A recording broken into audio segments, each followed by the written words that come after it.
প্রশ্নে আসি, সবকিছুর একটা স্রষ্টা আছে, আল্লাহকে বানিয়েছে কে? যদি কেউ বলে সবকিছুরই একটা স্রষ্টা আছে, কথাটা ঠিক নয়। সব সৃষ্ট জিনিসের স্রষ্টা আছে। আল্লাহ তাআলার সংজ্ঞা হচ্ছে তাকে কেউ সৃষ্টি করেনি। যখনই বলবেন কে আল্লাহকে বানিয়েছে, সে আল্লাহ নয়।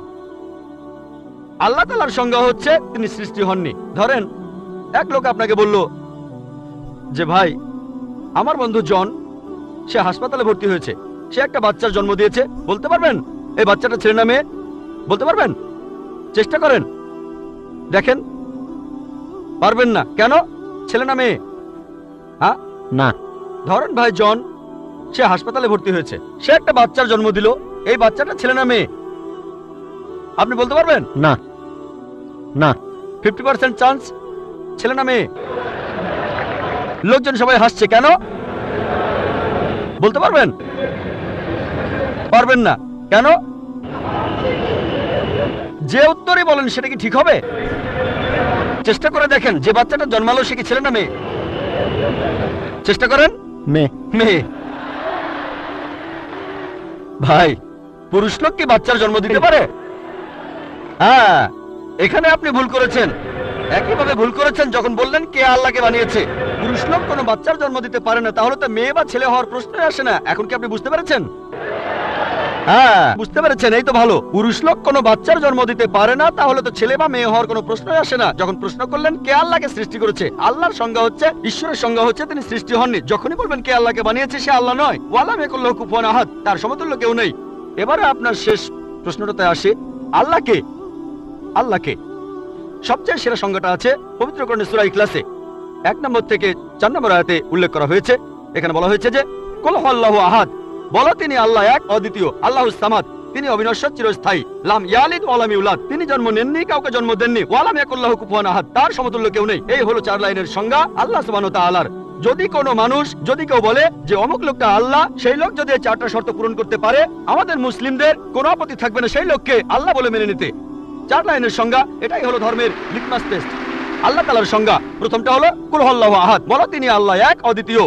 আল্লাহুস সামাদ, আল্লাহ অবিনশ্বর, চিরস্থায়ী। লাম ইয়ালিদ ওয়া লাম ইউলাদ, তিনি জন্ম নেননি, কাউকে জন্ম দেননি। ওয়া লাম ইয়াকুল লাহু কুফুয়ান আহাদ, তার সমতুল্য কেউ নেই। যদি হিন্দু ধর্মগ্রন্থগুলো পড়েন, সেখানেও একই রকম কথা বলা হয়েছে, কুল হুয়াল্লাহু আহাদ।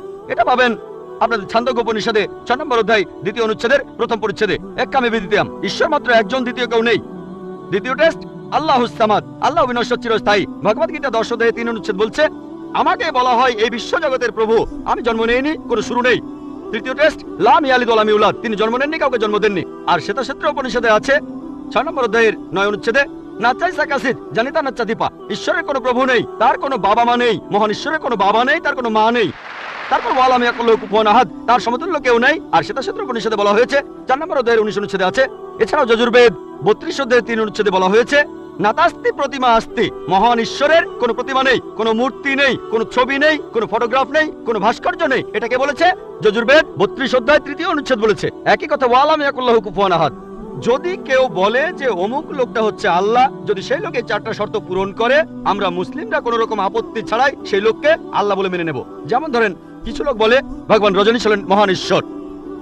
একবার প্রশ্নোত্তর পর্বে এক হিন্দু আমাকে বলেছিলেন, আমরা ভগবান রজনীশকে ঈশ্বর বলে মানি না। আমি কখনোই বলিনি হিন্দুরা ভগবান রজনীশকে ঈশ্বর বলে মানে। আমি বলেছি কিছু লোক তাকে ঈশ্বর বলে মানে। আসুন দেখি রজনীশকে আমরা টেস্ট করি। প্রথম টেস্ট হলো কুল হুয়াল্লাহু আহাদ, বলো তিনি আল্লাহ এক, অদ্বিতীয়। রজনীশ কি এক, অদ্বিতীয়? সেই কি একমাত্র লোক যে নিজেকে ঈশ্বর দাবি করেছে? এরকম অনেক মানুষই ছিল, আর এই দেশে হাজার হাজার লোক নিজেকে ঈশ্বর দাবি করেছে। রজনীশ একমাত্র নয়। তবে রজনীশ ভক্তরা বলে না না, উনি একটু আলাদা। এবারে পরের টেস্টে দেখি। আল্লাহুস সামাদ, আল্লাহ অবিনশ্বর, চিরস্থায়ী। রজনীশ কি অবিনশ্বর, চিরস্থায়ী? আমরা তার জীবনী থেকে জানি, তার আত্মজীবনী থেকে, রজনীশ ভুগছিলেন অ্যাজমা, ডায়াবেটিস আর পিঠের ব্যথা। চিন্তা করেন, মহান ঈশ্বরের হয়েছে অ্যাজমা, ডায়াবেটিস, পিঠের ব্যথা। তৃতীয় টেস্ট লাম ইয়ালিদ ওয়া লাম ইউলাদ, তিনি জন্ম নেননি, কাউকে জন্ম দেননি। ভগবান রজনীশ জন্মেছিলেন মধ্যপ্রদেশে, তার বাবা মাও ছিলেন। 1981 সালে তিনি আমেরিকায় গেলেন, ইউএসএ। তখন হাজারো আমেরিকান তার ভক্ত হয়ে গেল। তারপর আমেরিকার অরেগন প্রদেশে তিনি বানালেন একটা সেন্টার, আর তার নাম দিলেন রজনীশপুরম, তার গ্রাম। পরবর্তীতে আমেরিকান সরকার তাকে অ্যারেস্ট করে কারাবন্দী করে রাখলো। রজনীশ বলতো যে আমেরিকান সরকার তাকে স্লো পয়জনিং করেছে। চিন্তা করেন, মহান ঈশ্বরকে স্লো পয়জনিং করা হয়েছে। 1985 সালে আমেরিকান সরকার তাকে বের করে দিলে সে ইন্ডিয়ায় চলে আসে। তারপর এখানে পুনায় সে আরেকটা সেন্টার খুললো, আর তার নাম দেওয়া হলো ওশো কমিউন। যদি রজনীশের সমাধির কাছে কখনো যান, তার সমাধির উপরে লেখা আছে ভগবান রজনীশ ওশো কখনো জন্মাননি, কখনো মরেননি, তবে পৃথিবীতে ভ্রমণ করেছেন 1931 সালের 11 ডিসেম্বর থেকে 1990 সালের 31 জানুয়ারি পর্যন্ত। কখনো জন্মাননি, কখনো মরেননি, তবে পৃথিবীতে ভ্রমণ করেছেন 1931 সালের 11 ডিসেম্বর থেকে 1990 সালের 31 জানুয়ারি পর্যন্ত। তার সমাধিতে এটা লিখতে ভুলে গেছে যে পৃথিবীর 21টা দেশ তাকে ভিসা দেয়নি। মহান ঈশ্বর আসলেন এই পৃথিবীতে পৃথিবী ঘোরার জন্য, বিভিন্ন দেশে যাওয়ার জন্য তার নাকি ভিসাও লাগে।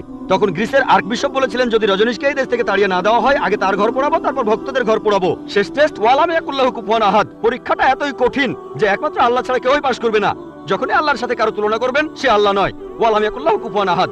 এখন ভগবান রজনীশ অন্য অনেক মানুষের মতো মুখে দাঁড়িয়ে ছিল, একটা নাক, দুটো চোখ, দুটো কান, দুটো হাত। যখন আল্লাহর সাথে পৃথিবীর কোনো কিছুর তুলনা করবেন, সে আল্লাহ নয়। ওয়ালাম ইয়াকুল্লাহু কুফুয়ান আহাদ। যদি কেউ বলে যে আল্লাহ তাআলা 1000 গুণ বেশি শক্তিশালী, আপনারা কি শোয়ার্জনেগারের নাম শুনেছেন? এই লোকের নাম কখনো শুনেছেন? কখনো শুনেছেন তার নাম? এই লোক একটা সময় ছিল মিস্টার ওয়ার্ল্ড, মিস্টার ইউনিভার্স, পৃথিবীর সবচেয়ে শক্তিশালী লোক, বিশ্বজগতের সবচেয়ে শক্তিশালী লোক। যখনই আল্লাহকে তুলনা করবেন কোনো কিছুর সাথে, হোক সেটা আর্নল্ড শোয়ার্জনেগার, হোক সেটা দারা সিং, হোক সেটা কিং কং, হোক সেটা 1000 গুণ বা লক্ষ গুণ, যখনই আল্লাহর সাথে পৃথিবীর কোনো কিছুর তুলনা করবেন, সে আল্লাহ নয়। ওয়ালাম ইয়াকুল্লাহু কুফুয়ান আহাদ। তার সমতুল্য কেউ নাই। তাহলে এই হলো 4 লাইনের সংজ্ঞা আল্লাহ সুবহানাহু ওয়া তাআলার পবিত্র কোরআনে আছে। আপনি যে ঈশ্বরের পূজা করছেন, ভাই, সেই ঈশ্বরকে সূরা ইখলাস দিয়ে টেস্ট করুন। যদি তিনি পাশ করেন, তাহলে সত্যিকারের ঈশ্বর, তা না হলে নকল ঈশ্বর।